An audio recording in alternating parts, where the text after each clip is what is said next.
अब हम बात करते हैं क्लॉज नंबर 36 की बात करते हैं। क्लॉज 36 बात करता है डीम डिविडेंड की बात करता है। तो सेक्शन 222 ई की बात करता है। तो 222 में मैं आपको दो तीन इश्यूज बहुत इंपॉर्टेंट बता देता हूं आपको, which is very very important. 36 ए की जब बात करते हैं तो प्लीज अप्रिशिएट कीजिएगा।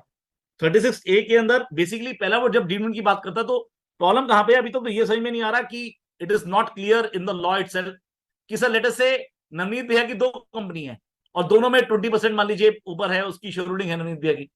अब एक कंपनी ने दूसरी कंपनी को पैसे दे दिए, एक कंपनी ने दूसरी कंपनी को पैसे दे दिए।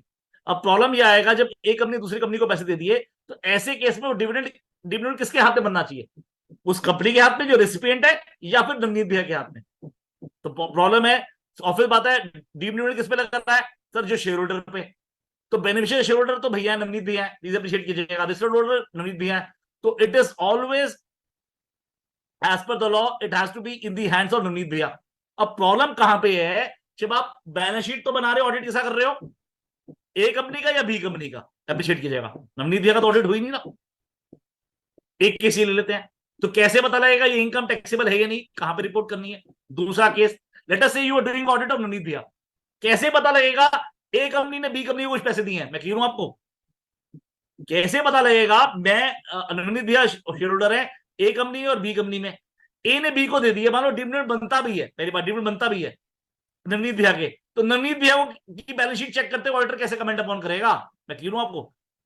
तो प्लीज अप्रिशिएट कीजिएगा। सर इस पे आप बोले कि हमने उससे इंफॉर्मेशन मांगी है पर वो इंफॉर्मेशन उसने प्रोवाइड नहीं करी है, ये लिखना पड़ेगा आपको। आपको नहीं पता कि उसकी इन्वेस्टमेंट कहां पे है, मैं क्लियर हूं आपको सर।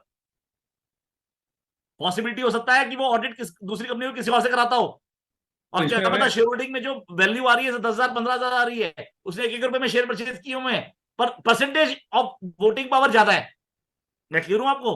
तो आपको नहीं पता लग पाएगा, तो प्लीज अप्रिशिएट कीजिएगा। आप बोलिए हमने इन्फॉर्मेशन मांगी पर वो इन्फॉर्मेशन उसने नहीं दी है, दैट इज वेरी इंपॉर्टेंट। दूसरी बात, डिविडेंड में मेन दिक्कत कहां पे आती है कि सर आपको कैसे पता लगेगा रिजर्व सरप्लस अवेलेबल थे ही नहीं थे। पॉसिबिलिटी है 50 लाख का लोन उसने 4 साल पहले लिया फिर वापसी कर दिया, फिर 2 साल बाद ले लिया फिर वापसी कर दिया, तो वो 50 लाख तो रिजर्व सरप्लस में पहले ही खत्म हो गए 4 साल पहले ही। तो आज अगर लोन पता लग भी गया कि उसने दिया है तो क्या आप कह सकते हो आज वो रिजर्व सरप्लस अवेलेबल है, आंसर इज नो। फिर वो उसको बैलेंस शीट प्रोवाइड करेगा सारे सालों की, क्या पता वो ना प्रोवाइड करे। तो ऐसे बहुत सारे इशू हैं। तो सेक्शन 222 में आप उससे बोले कि सर हमने उसे इंफॉर्मेशन मांगी थी पर that information was never been made available to you, that is very very important. ये ऑब्जर्वेशन जाननी जरूरी है। नाउ क्लॉज 37 में आते हैं तो कॉस्ट ऑडिट। सर अगर आपका वहां पे मैन्युफैक्चरिंग इंडस्ट्री है और कॉस्ट ऑडिट कैरिड आउट हुआ है, उसकी रिपोर्ट देखें और लिखें। Same way central excise act, appreciate करें। आप बोलोगे सर सेंट्रल एक्साइज एक्ट लिखा हुआ है, या फिर नीचे 72 में फाइनेंस एक्ट 1984 में सर्विसेज लिखा हुआ है, जीएसटी तो लिखा नहीं है। तो अगेन सर अगर जीएसटी ऑडिट हुआ अगर कुछ ऐसी बात लिखी है जो मैं नहीं दिखाना चाहता तो मैं क्या आपको मैं रिपोर्ट करूंगा, answer is no. Good morning friends, this is again CA Nitin Kanwar. आज हम डिस्कस करेंगे सेक्शन 2 सब क्लॉज 22 ई डीम डिविडेंड। इसमें भी आप सबको रिपोर्ट करना है कि क्या डलना चाहिए क्या नहीं डलना चाहिए उस हिसाब से इन टैक्स ऑडिट रिपोर्ट। तो आज जो हम ये कवर करेंगे 222 डीम डिविडेंड। सर पहली बात तो सर जो एक अमेंडमेंट हुई है 2018 में, ये अमेंडमेंट जहां पे उन्होंने बोला अब जो आपका पेमेंट करेगा अब ड्यूटी उस पर बांधी गई है। पहले 222 में जो ड्यूटी थी रेसिपिएंट पे थी, बट सर वो जो साल है वो 19-20 एस्टिमेट ईयर है। हम जिस साल का टैक्स आउट कर रहे हैं वो 18-19 है, तो आज की डेट में हम पुराना वाला सेक्शन 222 ई पढ़ेंगे सर। अब इसमें मेजर इश्यूज क्या क्या आएंगे सर, मेजर इश्यूज वो बात करता है 10% 20%, मैं उस पे नहीं जा रहा, वो प्लीज आप देख लीजिएगा कि आपकी रिलेटेड पार्टी कौन कौन है, 10% आपने कहां पे होल्ड कर रहे हो, 20% कहां पे होल्ड कर रहे हो। जो मेजर इश्यूज आएंगे 222 डिविडेंड के अंदर जहां पे there could be a possibility, जैसे मैं एग्जांपल देता हूं, मान लीजिए दो कंपनी है, एक एबीसी और एक एक्सवाईजेड, राइट, और एक एबीसी और एक्सवाईजेड में क्रॉस होल्डिंग है या फिर कोई एक व्यक्ति होल्ड करता है शेयर्स। अब there could be a possibility उसके ऑडिटर अलग अलग है, तो ऐसे केस में मान लीजिए एक्सवाईजेड ने एबीसी को दे दिया, एक्सवाईजेड ने अगर एबीसी को दे दिया, तो ऐसे केस में क्या ये डिविडेंड के नेचर में आएगा या नहीं आएगा, तो इसमें इश्यूज क्या क्या आएंगे और क्या क्या चीजें आपने ध्यान रखनी है। क्योंकि सर आप जब रिपोर्ट करते हो तो रिपोर्ट सर दोनों तरफ यूज होती है। मान लीजिए इस दो धारी तलवार भी है, अगर आप ज्यादा जो चीज रिपोर्ट नहीं कर पाते, जिसपे आप एक्शन नहीं ले सकते, उसको सही मैंने में यू शुड क्वालिफाई इट कि why you couldn't do it. But जहां पे रिपोर्ट करना है वहां पे रिपोर्ट आपको करना चाहिए, राइट। अब मान लीजिए पहला इशू ये हो सकता है कि मान लीजिए यहां पे दो ऑडिटर है और you couldn't check it. Sir पहला issue of the capital reserves, accumulated profits किसे कहते हैं? सर एक्यूमुलेटेड प्रॉफिट को कहते हैं जो वो प्रॉफिट जो आपको डिविडेंड डिस्ट्रीब्यूट करने के लिए आपके पास अवेलेबल हो। अब there could be a possibility, yes, आपको बैलेंस शीट तो पकड़ ली तो बैलेंस शीट में तो प्रॉफिट नजर आ रहे हैं, रिजर्व सरप्लस नजर आ रहे हैं, पर आपको ये नहीं पता वो सर कैपिटल रिजर्व्स है कि एक्यूमुलेटेड प्रॉफिट्स है।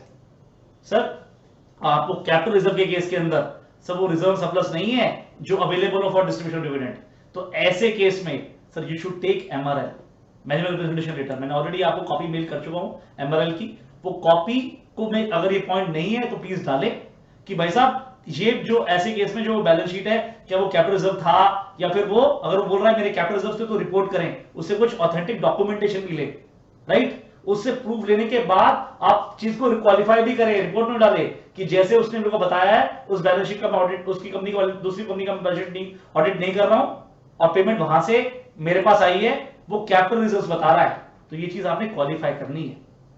दूसरा इशू कुड भी ऐसा हो सकता है कि मान लीजिए सर 220 तो बहुत पुराना है, अब मान लीजिए किसी साल में सच में कोई मान लीजिए 5-6 साल या 7 साल पहले या 4 साल पहले कोई ऑलरेडी आपने लोन या डिपॉजिट लिया या किसने किसी और एंटिटी को दिया, वो भी रिलेटेड पार्टी है जो 220 में आती है, तो ऐसे केस में सर सेक्शन बोलता है कि डीम्ड डिविडेंड अगर आपने किसी को पेमेंट कर दी है तो उस साल का डीम्ड डिविडेंड बन जाएगा।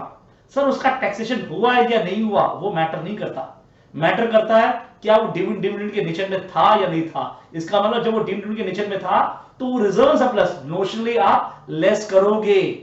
तो ऐसे केस मान लीजिए एग्जांपल देता हूं, मान लीजिए कोई 1 करोड़ रुपए रिजर्व सरप्लस है which is available for distribution of dividends, right, 4-5 साल से चले आ रहे हैं, और किसी 3 साल या 4 साल पहले उसने हमारे को या फिर किसी और एंटिटी को जो आपको उसकी रिलेटेड पार्टी है और डीम्ड डिविडेंड के सारे पैरामीटर्स भी पूरे करती है, वो उसको उसने 80 लाख रुपए दे दिए, तो ऐसे केस में वो डीम्ड डिविडेंड किसी के हाथ में टैक्स हुआ या नहीं हुआ, बट वो डिविडेंड चला गया, तो ऐसे केस में अब 1 करोड़ के रिजर्व अब 20 लाख के रह गए।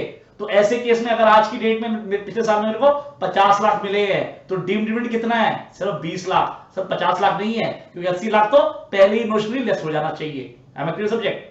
सर बुक्स में आप कोई एंट्री डालते हो बट आपको ये वर्किंग करके रखनी पड़ेगी। सर उसके बाद तीसरा जो पॉइंट जो मेजरली आता है, सर कई लोग अब क्या है सुप्रीम कोर्ट और हाई कोर्ट की बहुत सारी जजमेंट आ गई है जहां पे किसी व्यक्ति ने किसी को लोन एडवांसेस दिए, right, but it is in ordinary course of business, तो सुप्रीम कोर्ट हाई कोर्ट ने बोला ये 220 में नहीं आएंगे। सर मेरी पर्सनल आपसे रिक्वेस्ट है, अगर आपका क्लाइंट बोल रहा है कि ऑर्डिनरी कोर्स ऑफ बिजनेस है तो सर प्लीज सर उसको सब्सटैंशिएट करिए, सब्सटैंशिएट कराइए। सिर्फ ये बोलने से कि ऑर्डिनरी कोर्स ऑफ बिजनेस है वो डीम्ड डिविडेंड से बाहर नहीं होगा। सर यहां पे documentation should be robust. Sir आप ये बोलने से कि भाई साहब ये ऑर्डिनरी कोर्स ऑफ बिजनेस है इससे बाहर हो जाएगा, सॉरी सर आपको फैक्ट बेस पूरी वर्किंग करनी पड़ेगी।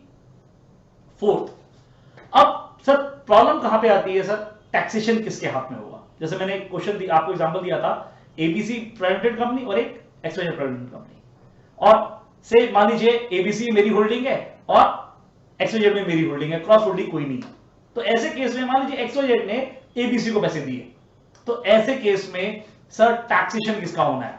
सर रेसिपिएंट तो एबीसी है, क्या टैक्सेशन एबीसी का होना है या किसी और का।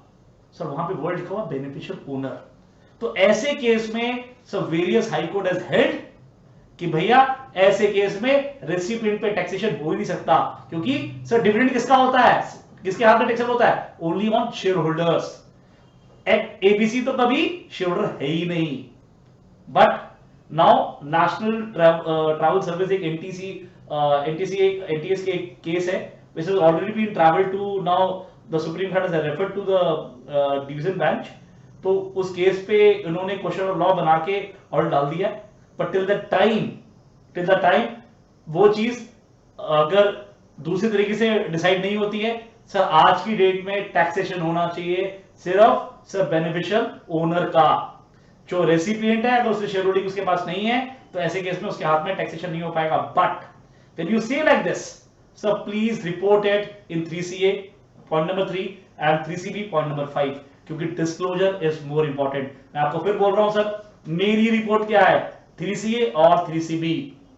3CD सर किसका है? It is to be filled by the sir SSC. मुझे सिर्फ वेरीफाई करना है. तो अगर कोई व्यक्ति 3CD पढ़ रहा है without my 3CA without my 3CB, उसकी क्वालिफिकेशन रीड नहीं कर रहा और उसके बाद बोल रहा है आपने डिस्क्लोजर प्रॉपर नहीं किया, तो वो गलत तरीका है सर. सर मेरी रिपोर्ट क्या है? My product is 3CA, my product is 3CB, 3CD sir SSC का प्रोडक्ट है. I believe I tried to clear this issue. 222 we deemed definite.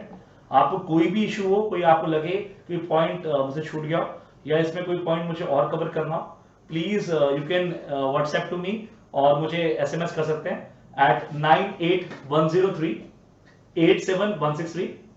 मैं दोबारा रिपीट कर रहा हूं 9810387163 और मेरा ईमेल आईडी है nitinkanwar NITINKANWAR@globalca.in GLOBALCA.in.